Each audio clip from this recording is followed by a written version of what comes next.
Nanhauna, Yuras, Kitung Induna, Lay Kitos Ram, Karase, Yuras, Pen Miyoko. Yubras, Manau Chijet Conchili, Pele, Nambu Egi Inau in a Fungjaba. Yubras, Pele in my head.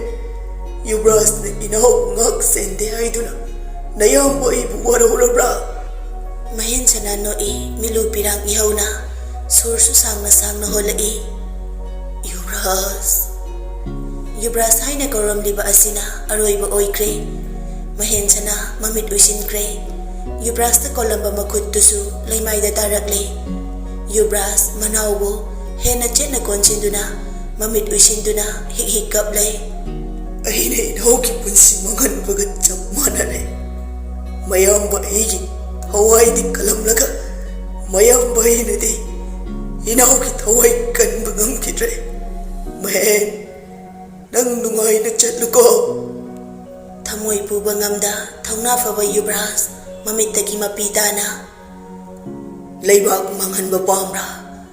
Nang kinatagtatam kibawa, nang naindri ba karigino.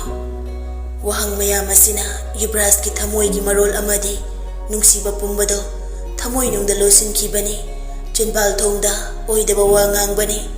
Nung sibabu kudak tahong bayagadra pukning hagjang thamoina amata oina yanaduna nung sinagraba kana amabo yade nung sinaba yade haiduna namhaduna laptop hanba oithokloy laptop nakibayay hagjang anina adubu thamoida tagraba nung si mamidudi hongba nairaroy adubu lonthoktabu oikre nupa magi thamoidi lonthoktraba thamoini sakudaba nung sibani Kutna soke yadaba nung siba adubo kanana ubigani Jenbal tonggi wahayna lom na lawkiba tabani Yubraski thazadaba wahayna laychiklen angawbi oire ma kaktabu ngaijabani ma kaktabu ningjabani ma kaktabu nungsijabani kuina su thadokpiduna thambiraga ujaba mikupsidana lamlanbi amagom thausabidrae masak khangdaba amagom tawbiri Nungsiba pumba minam lamduna, thazaba pumbasu manghal lamduna, nathayduna chatkrabada, Yubraski waduna, laychiklen, laymayda, gitfam thaduna, kaplaklay. Miyam tinba maraktuda, angawbi olaba laychiklen ki matawdu, yengba ngamdre. Nujagi pirang madi, lepa layta, sinthaduna kapjari. Tabidrabasu, kappagi khonjel, kanana. Thembidrabasu, kanana, ubidrabasu. Laychiklen gi pendaba mikap amadi laychiklen gi mitlupira tahan ningbani Yubras mahaknadi themhan ningbani taithok haningbani mitlupira adubu sinthari papirang adubu taithok pinaba magi Yubras to adungai gi Yubras oiramdre Yubras na tawriba amadi utliba mawongduda laychiklen Yubras bu asuki matik warokre Yubras ki thamoida tariba mamidudi Mitna ubang ngamba nate, kutna sokpa yaba nate, kanana khangbigani. Laychiklen uraga, Yubras ki pukning wakal, amuk honglakladi kibana. Mapabong amadi, ipu berdana, Yubras pu phazin kre. Yubras masu, haiba inba, phirep chet pa oikre. Amaromda, phirep chet na, thongna layba wasak ngakpa, laybak nungsiba misak ama oidunasu, magi nungsibi, laychiklen.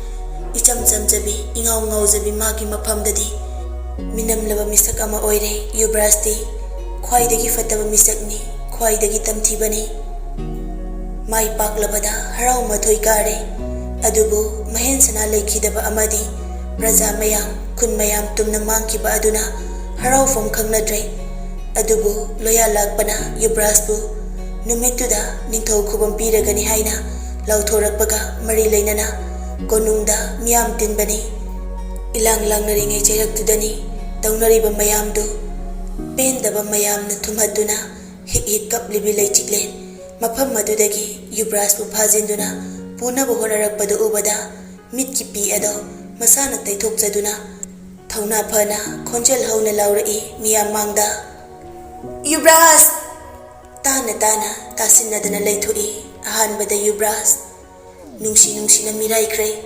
nungsi daba sabani, kaplibani masu thamoy nungdadi.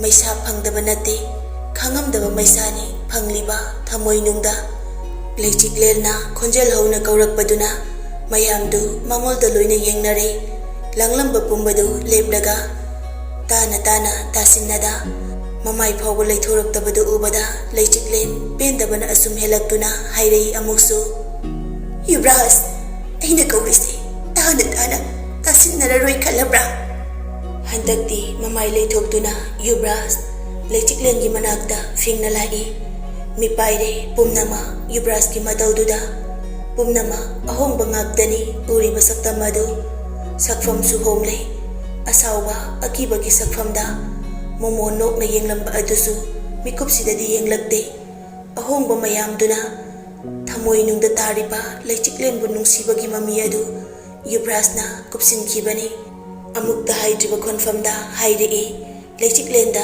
ꯃꯨꯟꯅ ꯌꯦꯡꯗꯨꯅ ꯌꯨꯕ꯭ꯔꯥꯖꯇ ꯋꯥ ꯉꯥꯡꯗꯕꯅ ꯅꯪꯒꯤ ꯈ꯭ꯋꯥꯏꯗꯒꯤ ꯑꯐꯕ ꯑꯣꯏꯒꯅꯤ ꯍꯥꯟꯅꯒꯨꯝ ꯅꯣꯡꯄꯣꯛ ꯈꯨꯂꯦꯟ ꯏꯪꯅ ꯂꯩꯍꯟꯈꯤꯁꯤ ꯂꯩꯆꯤꯛꯂꯦꯟ ꯃꯄꯤ ꯇꯨꯞ ꯇꯥꯔꯛꯂꯦ ꯑꯩꯁꯦ ꯀꯅꯥꯅꯣ ꯌꯨꯕ꯭ꯔꯥꯖ ꯅꯪ ꯉꯥꯎꯔꯕ꯭ꯔꯥ ꯑꯩꯒꯤ ꯌꯨꯕ꯭ꯔꯥꯖꯇꯨ ꯅꯠꯇ꯭ꯔꯕ꯭ꯔꯥ ꯑꯩꯒꯤ ꯌꯨꯕ꯭ꯔꯥꯖ ꯀꯗꯥꯏꯗ ꯂꯩꯈ꯭ꯔꯕꯒꯦ ꯌꯨꯕ꯭ꯔꯥꯖ ꯃꯊꯃꯣꯏꯅꯨꯡꯗꯗꯤ ꯈꯥꯡꯕ ꯉꯝꯗ꯭ꯔꯦ ꯃꯃꯥꯏ ꯁꯠ ꯂꯩꯊꯣꯛꯈ꯭ꯔꯦ ꯑꯗꯨꯒ ꯇꯞꯅ ꯍꯥꯏꯔꯛꯏ ꯌꯨꯕ꯭ꯔꯥꯖꯇꯤ ꯃꯤꯌꯥꯝꯒꯤꯅꯤ ꯌꯨꯕ꯭ꯔꯥꯖꯇꯤ ꯃꯤꯁꯛ ꯑꯃꯒꯤ ꯑꯣꯏꯕ ꯌꯥꯗꯦ ꯔꯦꯜ ꯃꯁꯤꯗ ꯅꯅꯤꯡ ꯇꯝꯅ ꯂꯩꯁꯥ ꯇꯝꯖꯔꯣ ꯌꯨꯕ꯭ꯔꯥꯖꯅ ꯉꯥꯛꯄꯤꯒꯦ ꯂꯩꯆꯤꯛꯂꯦꯟ ꯄꯦꯟꯖꯗꯦ ꯌꯨꯕ꯭ꯔꯥꯖꯀꯤ ꯄꯥꯎꯈꯨꯝꯗꯨ ꯃꯤꯌꯥꯝꯒꯤ ꯌꯨꯕ꯭ꯔꯥꯖꯅ ꯂꯩꯆꯤꯛꯂꯦꯟꯗ ꯄꯤꯔꯝꯈꯤꯕ ꯈꯨꯗꯣꯜ ꯑꯗꯨꯗꯤ ꯀꯥꯎꯔꯕ꯭ꯔꯥ ꯀꯥꯎꯔꯝꯂꯅꯤ ꯃꯔꯝꯗꯤ ꯃꯥꯡꯈ꯭ꯔꯦ ꯅꯨꯡꯁꯤꯕ ꯈꯨꯗꯣꯜ ꯑꯗꯨ ꯉꯁꯤꯒꯤ ꯇꯥꯏꯕꯪꯁꯤꯗ ꯃꯃꯤ ꯐꯥꯎꯕ ꯂꯩꯍꯧꯗ꯭ꯔꯦ ꯋꯥꯍꯩ ꯑꯗꯨ ꯍꯥꯏꯕ ꯉꯝꯗꯅꯕꯒꯤꯗꯃꯛ ꯃꯥꯡꯍꯟꯈꯤꯕ ꯅꯠꯇ꯭ꯔꯥ ꯑꯩꯁꯤ ꯀꯅꯥꯅꯣ ꯌꯨꯕ꯭ꯔꯥꯖ ꯑꯩꯒꯤ ꯏꯐꯝꯗ ꯍꯥꯏꯈꯤꯕ ꯃꯌꯥꯝꯗꯨ ꯃꯪꯂꯥ ꯑꯩꯒꯤ ꯃꯪꯂꯥꯟꯂꯥ ꯉꯁꯤ ꯇꯥꯔꯤꯕ ꯃꯌꯥꯝ ꯑꯁꯤꯅ ꯑꯩꯒꯤ ꯇꯥꯏꯕꯪꯅꯤ ꯌꯨꯕ꯭ꯔꯥꯖ ꯅꯪ ꯑꯩꯕꯨ ꯇꯁꯦꯡꯅ ꯀꯥꯎꯔꯕ꯭ꯔꯥ ꯚꯗ꯭ꯔꯅ ꯌꯨꯕ꯭ꯔꯥꯖ ꯏꯄꯨꯅ ꯀꯔꯤ ꯍꯥꯏꯈꯤ ꯀꯥꯎꯔꯕ꯭ꯔꯥ ꯌꯨꯕ꯭ꯔꯥꯖꯅ ꯏꯊꯧꯗꯥꯡ ꯌꯥꯝꯃꯤ ꯆꯠꯂꯣ ꯅꯪꯒꯤ ꯈꯨꯟꯗ ꯀꯣꯅꯨꯡꯗ ꯂꯥꯛꯀꯅꯨ ꯌꯨꯕ꯭ꯔꯥꯖꯅ ꯌꯥꯗꯦ ꯑꯁꯥꯎꯕ ꯑꯃ ꯂꯣꯏꯅꯔꯛꯂꯦ ꯂꯩꯆꯤꯛꯂꯦꯟ ꯌꯨꯕ꯭ꯔꯥꯖꯀꯤ ꯃꯁꯥ ꯄꯥꯏꯗꯨꯅ ꯀꯞꯂꯛꯂꯦ ꯌꯨꯕ꯭ꯔꯥꯖ ꯅꯪ ꯁꯥꯎꯍꯜꯂꯦ ꯀꯩꯅꯣ ꯅꯪꯅ ꯍꯥꯏꯔꯤꯕ ꯃꯌꯥꯝꯁꯦ ꯌꯨꯕ꯭ꯔꯥꯖ ꯑꯩꯉꯣꯟꯗ ꯃꯨꯟꯅ ꯌꯦꯡꯉꯨ ꯑꯩꯁꯦ ꯀꯅꯥꯅꯣ ꯈꯪꯁꯤꯟꯅꯗꯕ ꯌꯥꯔꯣꯏ ꯃꯌꯥꯝ ꯃꯥꯡꯁꯤꯗ ꯑꯩꯕꯨ ꯑꯉꯥꯎꯕꯤꯅꯤ ꯍꯥꯏꯅꯍꯟꯒꯅꯨ ꯑꯩꯁꯦ ꯀꯅꯥꯅꯣ ꯍꯥꯏꯌꯨ ꯑꯩꯁꯦ ꯅꯪꯒꯤ ꯀꯅꯥꯅꯣ ꯌꯨꯕ꯭ꯔꯥꯖ ꯌꯨꯕ꯭ꯔꯥꯖ ꯍꯧꯔꯛꯂꯦ ꯃꯌꯥ ꯀꯔꯛ ꯆꯤꯛꯇꯨꯅ ꯈꯣꯟꯖꯦꯜ ꯀꯟꯅ ꯂꯥꯎꯗꯨꯅ ꯍꯥꯏꯔꯛꯏ ꯑꯩ ꯈꯪꯗꯦ ꯅꯪ ꯀꯅꯥꯅꯣ ꯇꯈꯦꯜꯂꯩ ꯈꯨꯟꯗ ꯂꯩꯔꯥꯡ ꯑꯣꯏꯅ ꯄꯣꯛꯄꯤ ꯇꯈꯦꯜꯂꯩ ꯂꯩꯔꯥꯡ ꯂꯩꯆꯤꯛꯂꯦꯟ ꯃꯁꯤ ꯈꯛꯇꯅꯤ ꯑꯩꯅ ꯅꯪꯕꯨ ꯀꯅꯥꯅꯣ ꯍꯥꯏꯅ ꯍꯪꯂꯛꯄ ꯃꯤꯀꯨꯞꯇ ꯄꯤꯒꯗꯕ ꯄꯥꯎꯈꯨꯝꯗꯤ ꯑꯇꯩ ꯑꯇꯣꯞꯄ ꯄꯥꯎꯈꯨꯝ ꯑꯩꯒꯤ ꯏꯐꯝꯗ ꯂꯩꯇꯦ ꯅꯪ ꯅꯁꯥꯅ ꯅꯁꯥꯕꯨ ꯃꯁꯛ ꯈꯪꯖꯗꯕ꯭ꯔꯥ ꯑꯩꯅ ꯋꯥ ꯉꯥꯡꯗ꯭ꯔꯗꯤ ꯅꯪꯁꯨ ꯇꯨꯃꯤꯟꯅ ꯂꯩꯌꯣ ꯌꯨꯕ꯭ꯔꯥꯖ ꯃꯁꯥ ꯊꯛ ꯅꯤꯛꯄꯅꯤ ꯋꯥꯍꯩꯗꯨ ꯍꯥꯏꯕꯗ ꯁꯥꯎꯕ ꯉꯝꯗ꯭ꯔꯕꯁꯨ ꯃꯄꯥꯡꯒꯜ ꯐꯨꯗꯣꯛꯂꯒ ꯑꯁꯥꯎꯕ ꯁꯛꯐꯝꯗ ꯍꯥꯏꯔꯨꯕꯒꯤ ꯁꯣꯔ ꯃꯄꯤ ꯍꯣꯜꯂꯤ ꯄꯥꯞ ꯆꯦꯟꯒꯗꯕ ꯋꯥꯍꯩ ꯃꯌꯥꯝ ꯑꯃꯅꯤ ꯍꯥꯏꯔꯤꯕ ꯃꯤꯀꯨꯞ ꯑꯗꯨꯗ ꯌꯨꯕ꯭ꯔꯥꯖ ꯃꯄꯤ ꯁꯤꯟꯊꯔꯛꯏ ꯑꯗꯨꯕꯨ ꯀꯅꯥ ꯎꯍꯟꯗ ꯐꯠ ꯇꯩꯊꯣꯛꯂꯒ ꯃꯃꯥꯏ ꯑꯃꯨꯛ ꯂꯩꯊꯣꯛꯇꯨꯅ ꯂꯩꯈ꯭ꯔꯦ ꯆꯤꯟꯕꯥꯜꯗ ꯋꯥꯍꯩ ꯑꯃꯗ ꯊꯣꯛꯂꯛꯈꯤꯗ꯭ꯔꯦ ꯐꯨꯟꯀꯠꯂꯛꯄꯅꯤ ꯃꯁꯥꯗꯨ ꯊꯥꯖꯔꯨꯗꯕ ꯋꯥ ꯃꯌꯥꯝ ꯑꯃ ꯇꯥꯔꯨꯕꯅ ꯂꯩꯆꯤꯛꯂꯦꯟ ꯄꯦꯟꯗꯕ ꯃꯤꯠꯌꯦꯡ ꯑꯃꯅ ꯌꯨꯕ꯭ꯔꯥꯖꯇ ꯌꯦꯡꯗꯨꯅ ꯀꯞꯅ ꯇꯞꯅ ꯍꯥꯏꯔꯛꯏ ꯋꯥꯍꯩ ꯑꯁꯤ ꯇꯥꯅꯕꯒꯤꯗꯃꯛꯇꯔ ꯑꯩꯅ ꯑꯁꯨꯛ ꯅꯨꯡꯁꯤꯔꯨꯕ ꯌꯨꯕ꯭ꯔꯥꯖ ꯑꯩꯕु ꯅꯨꯡꯁꯤꯕ ꯀꯅꯥꯅ ꯇꯝꯕꯤꯈꯤ ꯑꯩꯒꯤ ꯈꯨꯠ ꯄꯥꯏꯗꯨꯅ ꯅꯨꯡꯁꯤꯕ ꯇꯝꯕꯤꯈꯤꯕ ꯃꯤꯁꯛꯇꯨ ꯀꯅꯥꯅꯣ ꯌꯨꯕ꯭ꯔꯥꯖꯀꯤ ꯃꯈꯨꯠꯃꯛꯅ ꯌꯦꯛꯇꯨꯅ ꯇꯝꯕꯤꯈꯤꯕ ꯅꯨꯡꯁꯤꯕꯅꯤ ꯍꯥꯏꯗꯨꯅ ꯅꯈꯨꯠꯃꯛꯅ ꯑꯃꯨꯛ ꯃꯨꯊꯠꯄꯤꯔꯤꯕ꯭ꯔꯥ ꯊꯥꯖꯗ꯭ꯔꯤ ꯑꯩ ꯍꯧꯖꯤꯛꯁꯨ ꯊꯥꯖꯗ꯭ꯔꯤ ꯑꯩꯒꯤ ꯌꯨꯕ꯭ꯔꯥꯖꯅ ꯋꯥꯍꯩ ꯃꯌꯥꯝ ꯑꯁꯤ ꯍꯥꯏꯒꯅꯤ ꯍꯥꯏꯕ ꯑꯩ ꯊꯥꯖꯗꯤꯌꯦ ꯂꯩꯆꯤꯛꯂꯦꯟꯅ ꯀꯞꯂꯒ ꯍꯥꯏꯔꯤꯕ ꯃꯌꯥꯝꯗꯨ ꯇꯥꯔꯕꯁꯨ ꯌꯨꯕ꯭ꯔꯥꯖ ꯋꯥ ꯃꯆꯦꯠ ꯑꯃꯠꯇ ꯉꯥꯡꯗꯦ ꯍꯟꯅꯁꯨ ꯌꯦꯡꯂꯛꯇꯦ ꯑꯗꯨꯛ ꯊꯃꯣꯏ ꯀꯟꯁꯤꯟꯈ꯭ꯔꯤꯕ ꯀꯔꯤ ꯃꯇꯧꯅꯣ ꯅꯨꯡꯁꯤꯕ ꯑꯗꯣ ꯎꯠꯊꯣꯛꯇꯕ ꯉꯝꯈ꯭ꯔꯦ ꯂꯩꯆꯤꯛꯂꯦꯟ ꯀꯞꯄ ꯂꯦꯞꯇꯦ Hik kaptuna amuksu hairei. Aishu thamoi pale. Nushiba masuk kami. Yubras pasu yamna nushiru. Eduka. Yubras na isa. Thamoi pandapa. Thawai yauda. Ayek palay kung nagkariki tamning libano. Nushiba kalak pamadamda. Ay nanoki. Nang kita pagta. Nang kinushiba na. Mino kaya. Tokan ki. Adubo masidi ay kamay. Nushiba kita pa. Yubras. Nang maram kita. Ay nasidi kamay. Nang yampatawin eh. Nang yampate. Thamoy da losin ba nushiba ado. Taibang nakhangdrabasu mapumanadi. Manung mapal anigi marol khangbana. Yubras na lechiklen nushide haiba adu oidabani haiba khangi. Isor ki sakti chenba ipu bartanasu Yubras ki thamoy masak khangi. Khangna khangsinadabani. Tanja aduda khanghaudana musuk nuba nongna atiya pumbasu pumamam silakle. Tawrakliba angakpa mataw aduda dilamba mayamdu mathakta loina yengkhatli. Haitharakle nongjaw jamjam khakpa lawbusu yawrakle. Akan manonglei nungsisu yawrakle. Adubu khongpham amata lengda lepli leichiklen Yubras anidi. Kallaban nongliktugi marakta leptuna thamoydana achakpa mairi loinaduna migyengna mangda thamoy kanba amagum hanna yengda lepliba Yubrasda pirang sintha yengduna hik lauraga khonjel amaga loinana amuksu haidai leichikle. Nang aibu nungsidi hayo. Nupa magi milu anidagi sintharakliba pirang adudi tung onthoktuna lepluba amadi nonglik marakta sinthaba oibana nupi mana okhidre. Matik leiba rel asigi ningthau rel loya lakpagi pari ahal Yubrasu kapli. Adubu madi thamoy kansinkre nungdagi suhena. Phirep chetbani maching phattabani thauna fabani sakti chenbani. Akiba leitaba misakni taweda ngamba thawbani. Adungai hairamba karigumba nusi mari thamlabadi rel mase tumna manglo hairamba wahai aduna Yubras ipugi wa inkibani magi leipakpu nungsibagidama. Sintharakliba mitlu pirangdu thingnaba hotnabada mamit anima jejet usinduna maya siktuna mikup khara tuminna lei. Nikli bakhonjelda nupa masu tapna hairei. Nungside. Wahai asi khaktani hairakpa hannasu yenglakte lepliba khongphamdusu hongde. Achakpa thamoygi mairi chawkhalakle leichikle. Makhunda chawminarakpa mataroi kayasu punsi loikre. Mataroi kaya kainakibagi awa mairi leina nungsiba magi wahaiduna hena thamoyda chaina fanghali. Mapidu tup tarakle lepliba leimaiduda thamoyda chakliba achawbu mairi edudi churiba nong aduna muthatpa ngamlaroi. Amuksu pirang laktuda momon noklai leichikle. Hik lawba makholdudi mayek sengna tari.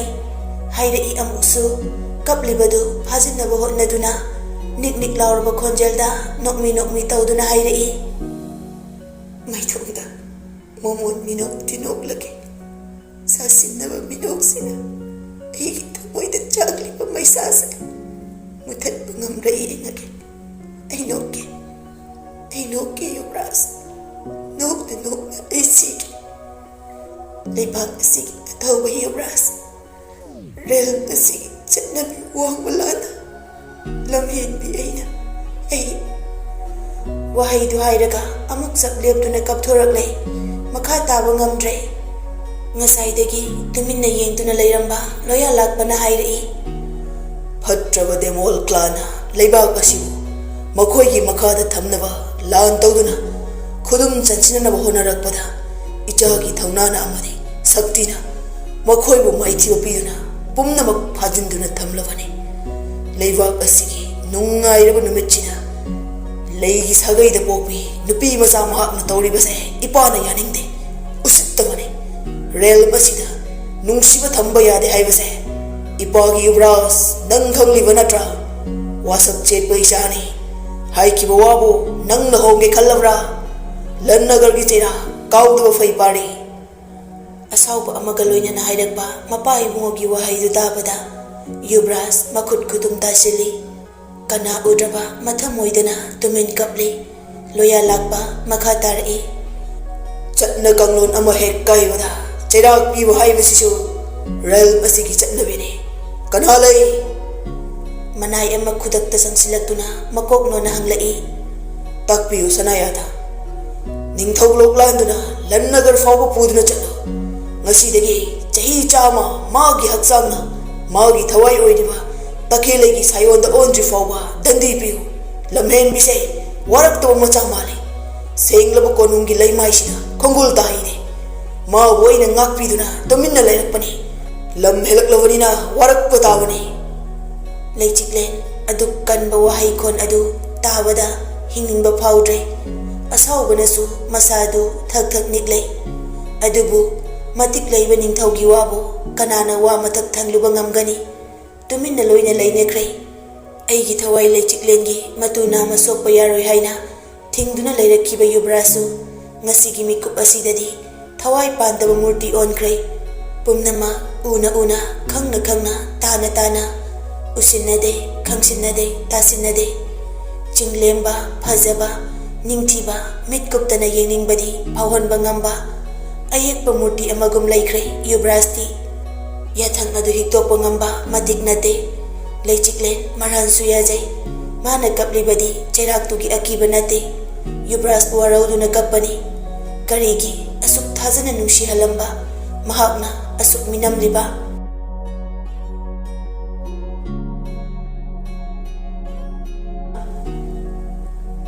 asumna yubras masamak suyauduna magi nungsibi leichiklen puduna lanagar yawnaba purakle ningthawlok hek yawbaga thong asangba ama lailiba dulanaba sem sarai mayamdu ngasaidagi hannasu yengda wasu ngangda lakliba yubras thong adu yawrakpada jebna haifeta maklai thorakduna leichiklenda yenglai aduga lumlum lawba khonjelduna hairai tapna lao pendabana thumatlaba thamoini nungsibagi maphamda maithirabisuni manai masen amadi leibakki ningthau yauri haibasu kahokrai leichiklen chatlambadu chapleptuna hairai nangbu kahauba ngamtana chahi chama phadok piduna leibadi ayamda wagani nungsibagi mechanglakta nangbu kauba ngamtabagi awabada aiga loinatuna leiningde mutatlagi maisa phamba maidise mapok simagi ningsingda bawai mapok kayarak poklabasu aduga mapok kayarak spoksna leigi sagaita amuk sisake yubras ay chalagi asiba haiba maphamduda Thawaini lay ondringai hakchangase isana yana manghanchalage aduga karigumba aina saudaba thawai oirabasu yubras nangi lami oiduna ay lingtana dilaijage wahai sikhaptani mapi tuptana hairamba khambasu nanghaude phabasu nanghaude leichiklengi hakchangdi ningthaulo kobi ipaki irol nungda chongthakre leiriba mayamdu pakhatna amadi ngakna yengnai yubras tawriba thawongdu khangi khangdaba nate adubu magi leichiklenbu khamjinba ngamhaude thamoi machet taraba yubras machinda tapna solai ai nungsibase nafamta mapum phada utpangam kire khwaidagi tamchibu misak ambane nangi nafamdati aise yubras mamai leithoktuna turel aduda yenglai losinba ngamdre adu yoraklabada mapi adu mayam mangda tup taduna kaplaklai thauna phaba linjen khakraba nongpokulen asigi ningthorelgi pari athobado majana mapitana kapadu ubada mapai bungo loya lakpadu sauna khaurai machabu ibagi pari kari nang tawri base yubras mapabungda yenglai aduga lepliba khongpham adudagi khara khajik sathoktuna khuru khuduk kunduna makok nondharai. Realmgi chatnabi wangma landuna nachana leiramgi sayol oiribi mahak kunungsirure. Leibakkidamaksu thawai thaba ngamba nachane. Leijaba thauna phudokduna phatraba demon clanga thengnabada thawai manglabasu pamhuda lanfamdasu thengnazaruni. Lanfam adusu mai pagle. Demon clan nachagi khubam nungda phajinduna leire. Rel masigi ningthau khubam nachada sinerani haibado nachana yaningdaba leite. Adubu aiga leibak ngakminanaba leiba aigi thamoigi lairembidi magi nungsiba hundrabada masagi thawaibu mangankare. Asi hairaga amuksu hik kaplaga amuk makha tarai. Aigi mangmaktada Yubras hik lauriba adu phajinaba hotnabada sor asangba ama honturai. Magi wakal kauthokduna aina hingduna leibade ai ngamlor. Mahak na leitaba mafam asida aina ningthau oiduna leibasu ai ngamlor. Leibak miyam pumnama evil demolgi akiba koklasano. Asi hairamlaga Yubras magi maraibakta leiriba thang yekpa mayek aduda makut khudombi amadi khutyai anina masada yauriba sakti pumba singthoraklei. Sakti mayamdugi mangalna mafam adu mitpangba ngamda langtriklang na ngalare. Aduga amuksu laibakta yekliba thang adu singthokduna masa mathanta thinjinjaduna pari athoba Yubrasu mathwai thaki.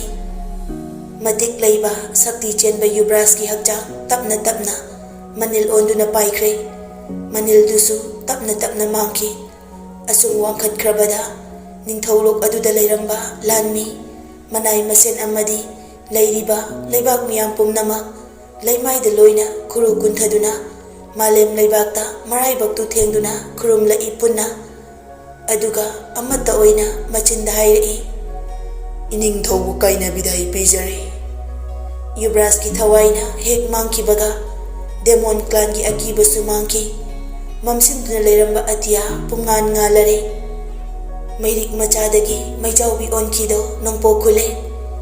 Maisa fanglaba maral leijadaba thamoi anido chakna mit uisinkido mangki bani hakchang animaksu nungsibagidama nungsibagi achetba wasakti ngaki chatnabina yakidraba thamoi anina mapan thongda chatnabina yakidraba nungsibani.